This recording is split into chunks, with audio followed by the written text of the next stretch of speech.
बड़ी जानकारी बता दें, केंद्रीय ऊर्जा मंत्री आरके सिंह से मिले सीएम सुखविंदर सिंह सुक्खू। तो शानन प्रोजेक्ट को लेकर आपको बता दें विस्तार से बात हुई है। हिमाचल को समय से सौंपा जाए शानन प्रोजेक्ट की मांग की गई है। केंद्रीय मंत्री से सीएम सुक्खू ने यह मांग उठाई है। बड़ी खबर, राज्य की रॉयल्टी बढ़ाने का मामला भी उठाया उन्होंने। तो बड़ी खबर आ रही है, बड़ी जानकारी आपको यहां पर बता रहे हैं।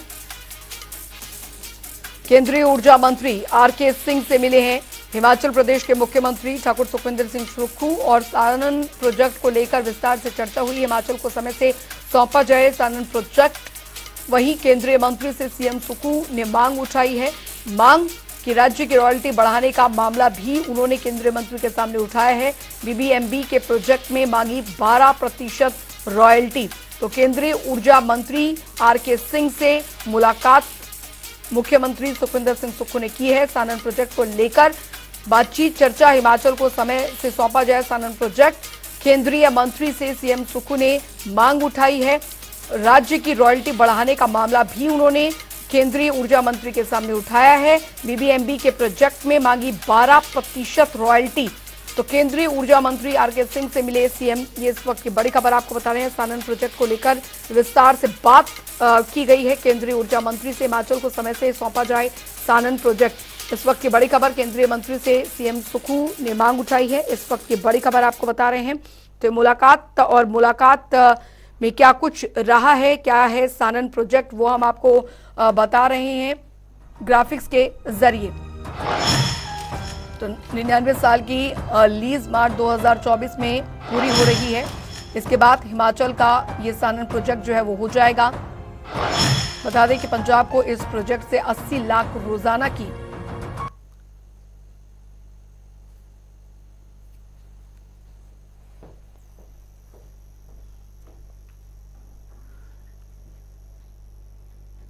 रुक करेंगे। अगली बड़ी खबर की और बड़ी जानकारी आ रही है, वो आपको बताने जा रहे हैं। तो बड़ी खबर, बड़ी जानकारी बता दें आपको आ रही है। दिल्ली दौरे पर डिप्टी सीएम मुकेश अग्निहोत्री। जी हां, मुकेश अग्निहोत्री डिप्टी सीएम दिल्ली दौरे पर आए हुए हैं। दिल्ली में कैबिनेट विस्तार को लेकर पार्टी आलाकमान के साथ विस्तार से मंथन, कांग्रेस आलाकमान से मुलाकात करेंगे डिप्टी सीएम। तो हिमाचल कैबिनेट में 3 पद खाली हैं और 31 मई को शिमला लौटेंगे डिप्टी सीएम, ऐसी जानकारी फिलहाल मिल रही है। तो फिलहाल आपको बता दें ये इस वक्त की बड़ी खबर। दिल्ली दौरे पर पहुंचे हुए डिप्टी सीएम और दिल्ली में कैबिनेट विस्तार को लेकर जो मंथन है वो यहां पर चल रहा है। कांग्रेस आलाकमान से मुलाकात करेंगे। इस बीच हिमाचल प्रदेश के मुख्यमंत्री भी दिल्ली आए हुए हैं और अब डिप्टी सीएम भी दिल्ली पहुंच चुके हैं। 31 मई को शिमला लौटेंगे deputy CM. Himachal bureau chief Vikas Sharma हमारे साथ इस बीच जुड़ गए हैं ज्यादा जानकारी के साथ। विकास, दिल्ली पहुंचे हैं हिमाचल प्रदेश के डिप्टी सीएम। देखिए बिल्कुल, क्योंकि मुख्यमंत्री जो है वो भी एक दिन के दौरे पर जो है वो दिल्ली जा रहे हैं। लगातार बैठकें जारी हैं और इसी बीच अगर एक तरफ जहां हम देखें कि केंद्रीय मंत्रियों से समय मांगा जा रहा है, हिमाचल के मुद्दों पर बात करने की कोशिश की जा रही है, न सिर्फ हिमाचल प्रदेश की आय की बल्कि अपनी भी राजनीतिक अगर मसलों की अगर बात करें तो वो वहां पर दिल्ली में ये सारे इश्यूज जो है वो चल रहे हैं। सबसे बड़ी बात यह है कि अब हिमाचल प्रदेश में सत्ता परिवर्तन हुआ है, कांग्रेस का जो सरकार यहाँ पर बनी है, लेकिन उसके बाद कहीं ना कहीं जो निगमों बोर्डों में जो नियुक्तियां की जाती हैं उसको लेकर कहीं ना कहीं पेच फंसा हुआ है। अब बात 3 चीजों की हो रही है। सबसे पहले मुख्यमंत्री की, दूसरा उप मुख्यमंत्री की और तीसरा संगठन में अच्छी पकड़ बनाए जाने के लिए अगर कहा जाए तो प्रतिभा सिंह जो है उनकी भी यहाँ पर सुननी होगी, यानी कि उनकी पसंद के कुछ लोगों की नियुक्तियां भी यहाँ पर देनी होंगी। तो ये 3 लोग हैं और इन तीनों को ही शुरुआत में आपको याद होगा अंजलि, जब कैंपेन जो है चुनावों से पहले जब चल रहा था तो उस समय यही कहा गया कांग्रेस की तरफ से कि हिमाचल प्रदेश में त्रिमूर्ति मिलकर काम करेंगे, यानी सुखविंदर सिंह सुक्खू, मुकेश अग्निहोत्री और प्रतिभा सिंह, इनको त्रिमूर्ति का नाम यहाँ पर दिया गया था। आज इस त्रिमूर्ति की पसंद के हिसाब से यहाँ पर नियुक्तियां करनी होगी, जिससे 2024 की राह जो है वो यहाँ पर आसान हो पाए। ये तो बात समझने की है, लेकिन नाराजगी कहीं ना कहीं कांग्रेस के जो कार्यकर्ता हैं या कांग्रेस के जो बड़े नेता हैं उनकी नाराजगी जरूर है कि देरी आखिरकार क्यों की जा रही है, जबकि सर पर चुनाव है और 2024 की तैयारी जो है वो यहाँ पर करनी है, संगठन और सरकार के बीच में तालमेल बेहतर हो सके। ये सारी चीजें जो है, संभावनाएं इनकी बनती है, ये तभी बन पाती है जब सभी लोग जो है मिलकर पार्टी के लिए काम करें, सरकार के लिए काम करें। तो इस तरह से ये चीजें चल रही हैं। पिछले कल हमने देखा कि मुख्यमंत्री लगातार बैठकें कर रहे हैं, राजीव शुक्ला से और हाईकमान के बहुत से बड़े नेताओं से उनकी मुलाकातें हुई और इसी बीच दिल्ली के मुख्यमंत्री से बात हुई और इसके अलावा जो है ऊर्जा मंत्री से, केंद्रीय ऊर्जा मंत्री से उनकी बात हुई। और ये सभी मसले जो है यही बताते हैं कि राजनीतिक कूटनीति जो है वो किस तरह से रहेगी, हिमाचल प्रदेश किस तरह से अपनी आय बढ़ा सकता है, ये सबसे पहले फोकस में जो है मुख्यमंत्री के चल रहा है। दूसरी तरफ नाराजगी से कहीं सरकार के अंदर जो है वो दिक्कत ना आए, मुख्यमंत्री जो है लोगों की नाराजगी ना उनको देखनी पड़े, इसको लेकर भी एक समन्वय स्थापित करने की कोशिश की जा रही है। और बहुत ही बैलेंस तरीके से अब बोर्डों में, निगमों में और 3 जो नए मंत्री बनाए जाने हैं उसको लेकर जो है वो लॉबिंग यहाँ पर एक तरफ जहाँ नेता लोग कर रहे हैं, वहीं दूसरी तरफ मुख्यमंत्री इस बात की कोशिश कर रहे हैं कि जल्द से जल्द अब इसके ऊपर जो है वो हाईकमान का ओके जो है वो यहाँ पर मिल जाए, फाइनल जो है वो ये लिस्ट हो जाए, क्योंकि कुछ लिस्ट जो है वो पहले बताई गई थी और वो फाइनल कर दी गई थी, लेकिन बहुत से नेताओं की नियुक्ति अभी भी होनी है। तो ऐसे में ये देखना होगा कि कब ये कार्यक्रम जल्द से जल्द होगा। लेकिन इसी कड़ी में मुकेश अग्निहोत्री जो है वो दिल्ली पहुंचे हैं और मुकेश अग्निहोत्री का दिल्ली जाना वो भी उस समय पे जब ये नियुक्तियां होनी है, तो कहीं ना कहीं पैरवी जो है वो ऐसे नेताओं की करेंगे और साथ में कई ऐसे वरिष्ठ नेता हैं जिनकी नियुक्तियां यहाँ पर होनी है। तो ऐसे में क्या 2024 की राह कांग्रेस के लिए आसान होगी या फिर आपसी जो तालमेल है उसकी कमी यहाँ पर दिखाई देगी, जिसका जिक्र जो है वो लगातार विपक्ष यहाँ पर करता रहता है कि सरकार के भीतर कोई तालमेल नहीं है और इस तरह की चीजें जो है वो लगातार विपक्ष उठाता रहता है। लेकिन आज अगर ये जो संभावनाएं बनी हुई हैं कि किन नेताओं को जो है वो कैबिनेट में जगह मिल सकती है या फिर इसके अलावा बोर्डों में और निगमों में जो नियुक्तियां यहाँ पर देनी है, उसको लेकर रास्ता जो है वो साफ होगा, ये उम्मीद जताई जा रही है कांग्रेस की तरफ से भी और हाईकमान के साथ लगातार बैठकों का दौर जो है वो जारी है। उप मुख्यमंत्री आज भी कई अहम बैठकें जो है वो दिल्ली में कर सकते हैं। बिल्कुल, बहुत बहुत शुक्रिया विकास शर्मा इस तमाम जानकारी के लिए। तो हिमाचल प्रदेश के उप मुख्यमंत्री दिल्ली दौरे पर हैं और फिलहाल पार्टी आलाकमान के साथ ही मुलाकात उनकी होनी है। जाहिर तौर पर कई विषयों को लेकर इस पे चर्चा होगी। उधर मुख्यमंत्री भी यहाँ पर एक दिन के दौरे पर आए हुए थे।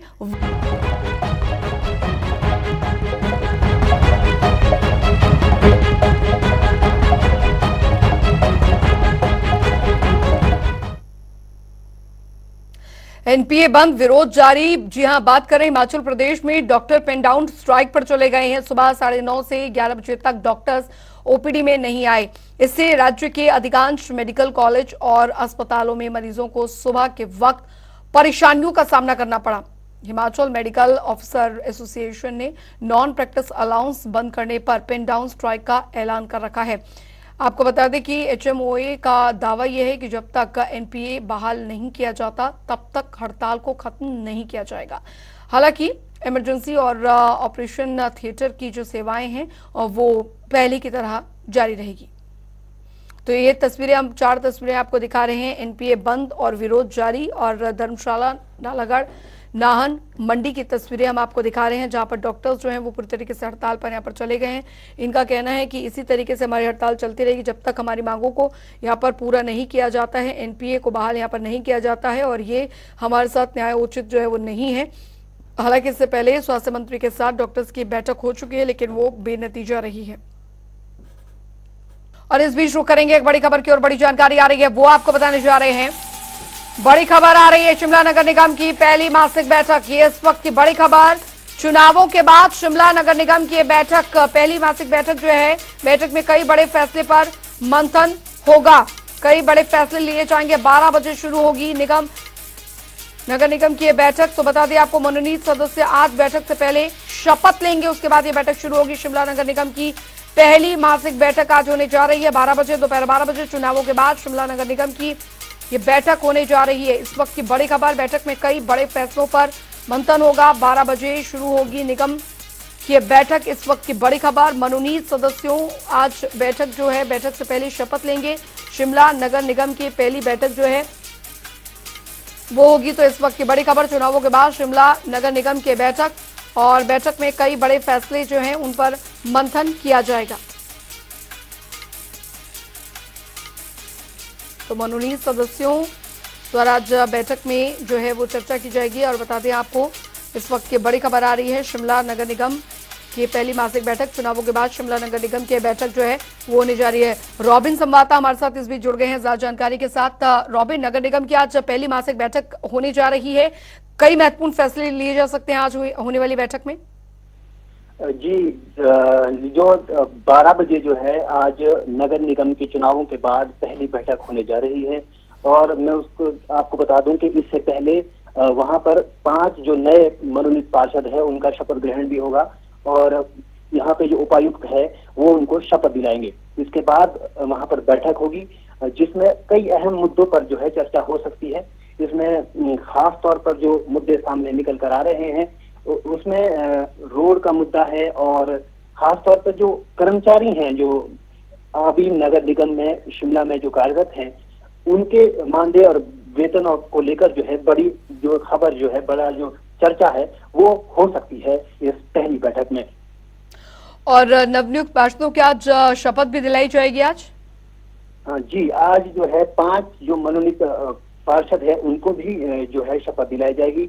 मैं आपको बता दूं कि इसमें 5 जो सदस्य हैं उसमें अश्वनी कुमार सूद, गोपाल शर्मा, विनोद कुमार भाटिया, गीतांजलि भागड़ा और राजकुमार शर्मा को बतौर मनोनीत पार्षद शामिल किया जाएगा। और इसमें खास तौर पर दिलचस्प बात यह है कि इनमें जो 3 पार्षद हैं वो ऐसे क्षेत्रों से आते हैं जहां पर कांग्रेस के जो पार्षद है वो चुनावों में जीते हैं। और दिलचस्प बात यह है कि लोग इसे जो है क्षेत्रीय असंतुलन के तौर पर देख रहे हैं। हालांकि माना जाता है कि ये जो 3 पार्षद हैं ये आला नेताओं के करीबी है, इसलिए इनको जो है नगर निगम में स्थान दिया गया है। जी, बहुत बहुत शुक्रिया रॉबिन शर्मा इस तमाम जानकारी के लिए। उधर चंबा के भरमौर में कोई डंपिंग टैंक न होने की वजह से अब गद्दी भेड़ पालकों को दरअसल भेड़ें नहलाने के लिए परेशानियों का सामना करना पड़ रहा है। भेड़ पालकों को नाले में ही अपनी भेड़ें नहलानी पड़ रही हैं और भरमाणी माता के पास बने डंपिंग टैंक को बंद कर देने के बाद अब भेड़ पालक बिना भेड़ों की उन उतारे ही चारागाहों को जाने लगे हैं। आपको बता दें कि अब भेड़ पालकों को मजबूर होकर भेड़ों को बिना नहाए गंदी ऊन उतारनी पड़ेगी और इस पर भेड़ पालकों ने रोष प्रकट करते हुए कहा है कि ना तो भेड़ें नहलाने के लिए यहाँ पर डंपिंग टैंक ऊन उतारने की जो सुविधा है होती है, यहाँ तक कि भेड़ पालकों को यहाँ पर दवाइयां भी नहीं मिलती। प्रदेश के राज्यपाल शिव प्रताप शुक्ल ने शिमला में विख्यात पर्वतारोही बलजीत कौर को सम्मानित किया। इससे पहले बलजीत के नाम पर्वतारोहण में कई इंटरनेशनल रिकॉर्ड्स हैं। हाल ही में बलजीत कौर ने ऑक्सीजन के बगैर ही अन्नपूर्णा की चोटी फतेह की थी, लेकिन नीचे उतरते वक्त वे कहीं लापता हो गई थी। कार्यक्रम के दौरान बलजीत कौर ने अपना अनुभव सभी के साथ साझा किया। उन्होंने बताया कि अन्नपूर्णा दुनिया की 10वीं सबसे ऊंची चोटी है और इसे उन्होंने बिना ऑक्सीजन सपोर्ट के फतेह किया था।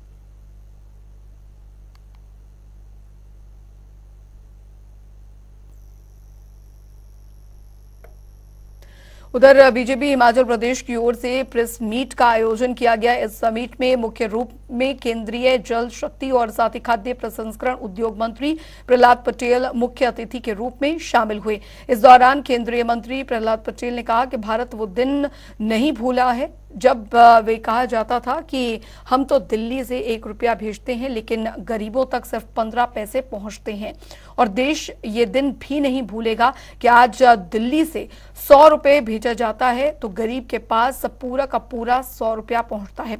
तो वहीं नेता प्रतिपक्ष जयराम ठाकुर ने कहा कि हमारे लिए प्रसन्नता का विषय है कि केंद्र में प्रधानमंत्री नरेंद्र मोदी की सरकार के 9 वर्ष 30 मई यानी कि आज पूर्ण हो रहे हैं।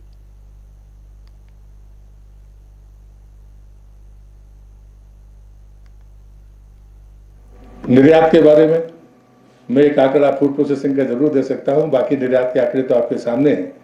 हमने रक्षा क्षेत्र में निर्यात शुरू किया, लेकिन फूड प्रोसेसिंग में जब प्रधानमंत्री जी ने कहा था कि $400 बिलियन का एक्सपोर्ट होगा, $1 बिलियन का, और उसके बाद में लगता था कोरोना के बाद क्या होगा, लेकिन कोरोना के बीच में ही हम इस आंकड़े को पार कर गए। और इसका मतलब है कि जो हमारी प्रगति है, जो हमारे लोगों के काम करने का तरीका है, और वो चीजें ऐसी चीजें हैं जो लगभग रोजमर्रा के उपयोग की है। तो एक्सपोर्ट का जो भी सेक्टर है, चाहे वो शस्त्रों का हो, चाहे वो दवाइयों का हो, हम सब तरफ एक तरफ से जो हमारी उछाल है, वो उछाल जबरदस्त उछाल है, जिससे मुझे लगता है देखने की जरूरत है।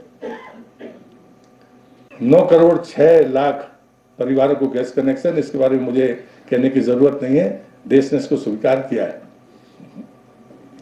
मुफ्त राशन की बात मैं कह चुका हूं। हिमाचल प्रदेश में कुल मिला करके हमारी रोड की लेंथ टोटल जो है 39,000 किलोमीटर है, और उसमें 20,000 किलोमीटर 20,000 किलोमीटर कंट्रीब्यूशन पीएमजीएसवाई का है, प्रधानमंत्री ग्राम सड़क योजना का है। और फेज 3 का जो हमारा चंबा से आदरणीय प्रधानमंत्री जी ने शुरू किया है, उसके अंतर्गत हिमाचल प्रदेश में 3,000 करोड़ रुपए की लागत से जो प्रधानमंत्री ग्राम सड़क की योजना के माध्यम से सड़कों का निर्माण होगा और उनका रखरखाव, उन सारी चीजों को लेकर के भी हम आगे बढ़े। बहुत सारी चीजों की बात करें, अगर आयुष्मान भारत आदरणीय प्रधानमंत्री जी ने पूरे देश में शुरू किया, तो हिमाचल प्रदेश ने हिम केयर के माध्यम से उसको आगे बढ़ाया। स्वास्थ्य की सुविधाएं हिमाचल प्रदेश में लोगों को मिली। अगर केंद्र ने उज्ज्वला योजना शुरू की, तो हिमाचल प्रदेश ने हिम केयर गृहिणी सुविधा योजना के माध्यम से अपना काम आगे बढ़ाया और हर घर में गैस का चूल्हा पहुंचाने में हमने सफलता हासिल की।